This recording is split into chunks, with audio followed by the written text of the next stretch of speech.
We come today to the Sunday of the blind man, and the healing of the blind man speaks to us generally of the state of the human being after the fall. We had lost our capacity for spiritual sight because of our separation from God, and we see here how God Himself, the one who had created us from the dust of the ground. That's why Christ in today's miracle takes earth, and from that earth forms the new eyes of the blind man, to show that He is the same Creator who created man. That God in His love comes down from heaven, becomes a man, and gives us back that spiritual sight, and specifically does so by our washing in the pool, by our washing in the font of baptism, where the human being is united to the crucifixion and the resurrection of the Lord and receives the grace of the Holy Spirit.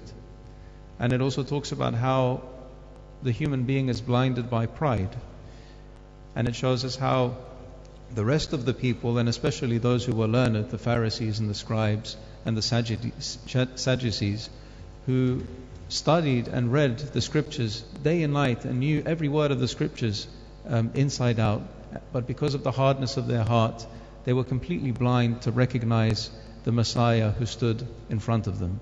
Whereas the blind man, through his humility, although he had no opportunity to study letters, he had no opportunity to read, he may have heard the scriptures being read in the synagogue, but he had no opportunity for study. He immediately recognized through his humility who was standing in front of him.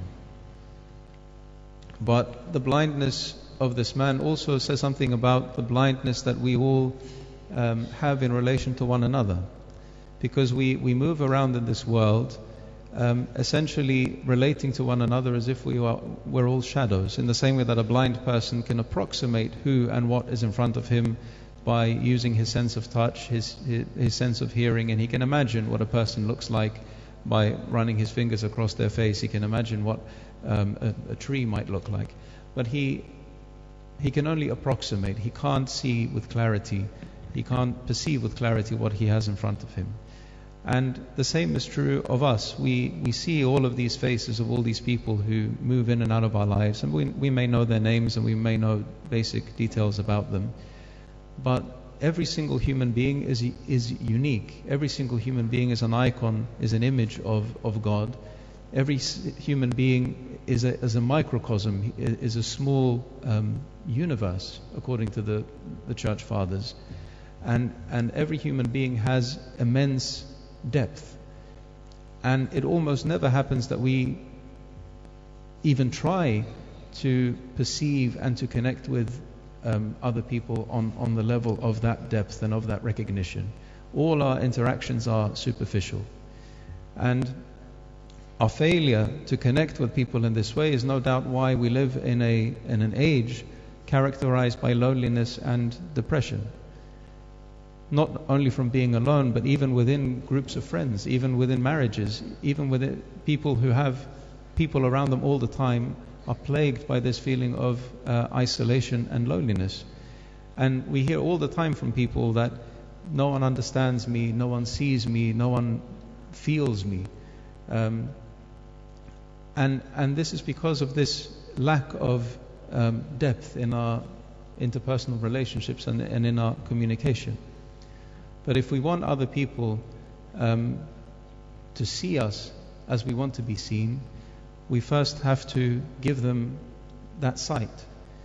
And if we look at how the blind man received sight in today's gospel, he received his sight because he came face to face with Christ. The first thing he saw when he opened his eyes was the face of Christ. In other words, was the love of his Creator. And so the only way that we can give this light, the only way that we can give this sight to other people so that they can perceive our depth is by representing and expressing that same love of Christ. When we embody the love of Christ and when we express the love of Christ to those around us, we allow ourselves to begin to see the depth of that other person. And when that other person sees the love of Christ in us, the selfless love and the selfless interest that we have in the other person. We're not interacting with them out of some selfish desire or expectation, but selflessly looking into the other person, we begin to perceive their depth, and we inspire them also to open their eyes in order to see us.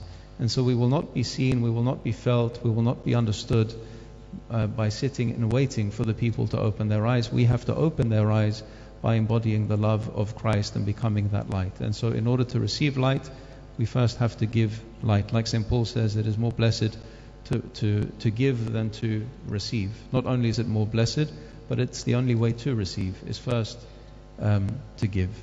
So let us embody the light of Christ. Let us become and embody that light of the world, which is Christ. And if we give light, we will receive light. If we give sight, we will receive sight.